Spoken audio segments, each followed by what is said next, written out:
Glyn, we've seen a buoyant start to the year so far. What are the main drivers behind that? Well, there have been two key factors in driving equity markets in the past few months. One is the evidence of steady economic recovery in the US. Remember, a few months ago, people were still talking about a double-dip recession in the US. That's been off the agenda, and all the data that's been coming out until recently has confirmed that the US economy is on a steady recovery path. And of course, the US economy is still by far the most important, the biggest in the world. And the second factor, and I think by far the most important, was this huge injection of liquidity by the European Central Bank, the long-term refinancing operation, two tranches just before Christmas last year and again at the end of February, provided a huge injection of liquidity. So those were the two things that have driven markets forward so far this year. It's fair to say that some of the effects of those factors have been waning in the past month, and markets have been more mixed in March than in January and February, when they were really uniformly very strong. We'll come back to those two main topics later, but in the meantime, what are the main drivers in the markets? Well, interestingly, the markets in January and February had been performing uniformly very strongly, but we saw much more mixed returns as March evolved. Over the course of the month, developed markets globally, as measured by the MSCI World Index, were still ahead by just over 1%. But within that, really only two major markets made any significant progress. That's the US and Japan. Both rose by over 3%. And incidentally, Japan has now risen by 20% in the first quarter, making it by some margin the best performing market in the first quarter, helped by recovery from the post-tsunami recession and by some weakness in the yen helping exporters. But it was really only the US and Japan that made progress. Other markets, Europe and Asia, were down somewhat. Asia actually a bit more than Europe. And intriguingly, emerging markets, which have been performing so much better than developed markets in the first 2 months of the year, underperformed and actually fell by over 3%. So quite a marked divergence of returns between markets.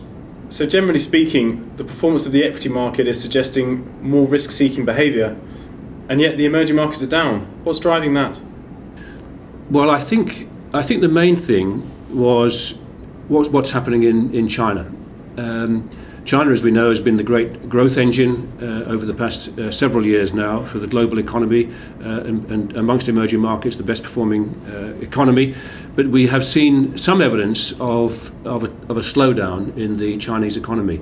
And in fact, the Chinese authorities in the course of March lowered their growth forecast for the Chinese economy from 8 to 7.5%. It doesn't sound very much, but I think it's a confirmation that these extraordinary growth levels that we've seen from China in the past decade or more can't really be sustained. We do need to see some rebalancing of that economy. The authorities know that, and there has been quite clear evidence that we're seeing a slowdown in manufacturing, slowdown in exports. The trade surplus has fallen dramatically over the past year or two.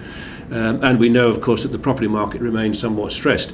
Now, China is extremely important. It had a big impact on emerging markets generally, which generally fell. It also had an impact on commodity markets. China being the world's biggest consumer of many commodities.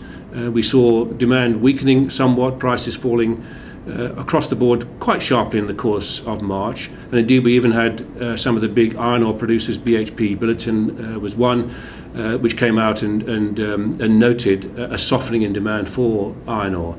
So what's going on in China had quite a significant impact on both emerging markets and on commodity markets. Okay, so generally speaking, commodity markets weaker, but oil's up again. Yes, it's slightly perplexing what is going on in oil. And the intriguing thing is that the oil price is now up by 15% so far this year. It was up again a little bit during the course of March. There's not an immediate supply shortage, but I think there's a fear about supply shortages, particularly if the Iranian situation were to deteriorate further. And I think this is all about short-term supply concerns. If you look further out, for instance, 5 years out, 5-year oil price futures are actually trading at about $95 a barrel compared with the spot price of $125. That's the biggest discount we've ever seen, futures to spot. So it suggests that what we're looking at are short-term supply concerns and fears, whereas the longer-term situation is actually better balanced.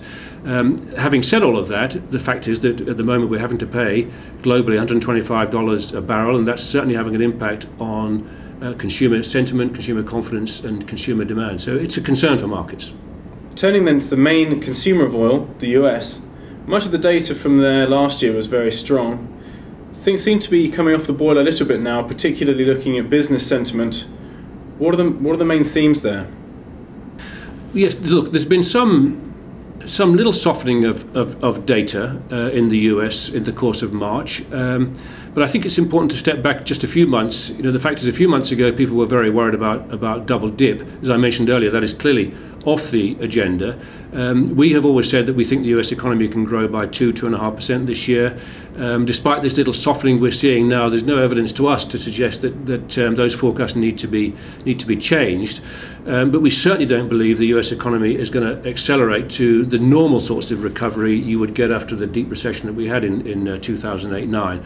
And of course, the reason for that is this whole process of deleveraging that's going on, and we know that fiscal spending has got to be cut back post-election this year. So yes, there's been some softening in the US, and it's been an important factor in holding markets back a little bit in the course of the past few weeks. But we still think that modest recovery, 2–2.5%, is intact.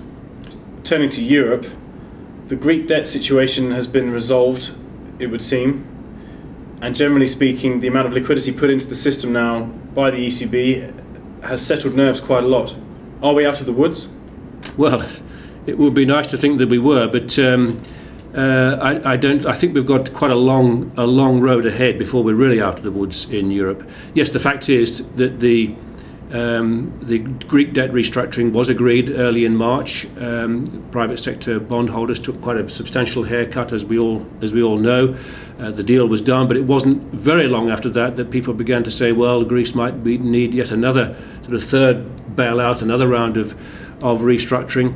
But more importantly, Spain, a much bigger economy, but one of those sort of peripheral economies that's been having difficulty, as we know. Spain came back into investor attention. We saw the economy slip back into quite a significant recession.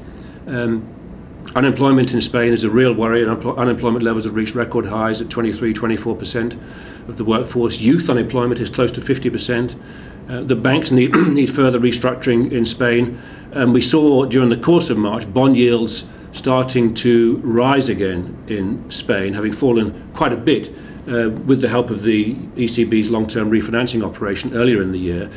So I think it's a salutary reminder that the European debt crisis still remains a crisis. It's a multi-year process of deleveraging, paying down those debts.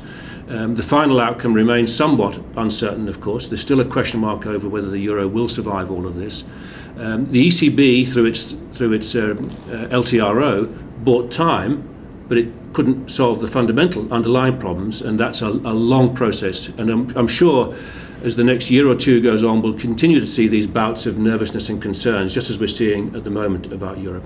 Thanks, Glyn. So all in all, quite a mixed bag. Looking forward, what themes can we tease out of this? I think there were some important things to focus on in March.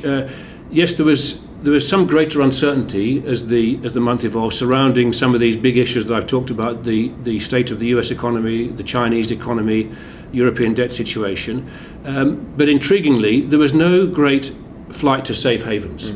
So for instance, US Treasury bond yields actually went up over the month, whereas when you get a real crisis in markets, people flood into treasuries and yields go down pretty sharply. That didn't happen. So I don't think we're seeing a dramatic rise in risk aversion.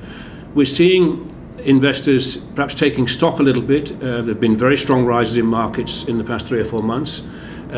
Some people are taking profits. Valuations are still reasonable. And in fact, that's an important underpinning as far as we're concerned. They're still reasonable, but of course they're no longer as compelling as they were a few months ago when markets were on their knees. So we're seeing a bit of profit taking, a bit of circumspection, this little bit of softening of data from the US and China, and the European debt situation being a worry. So I think all of that suggests that we'll go through a period of consolidation, perhaps markets drifting back a little bit as we've seen early this month.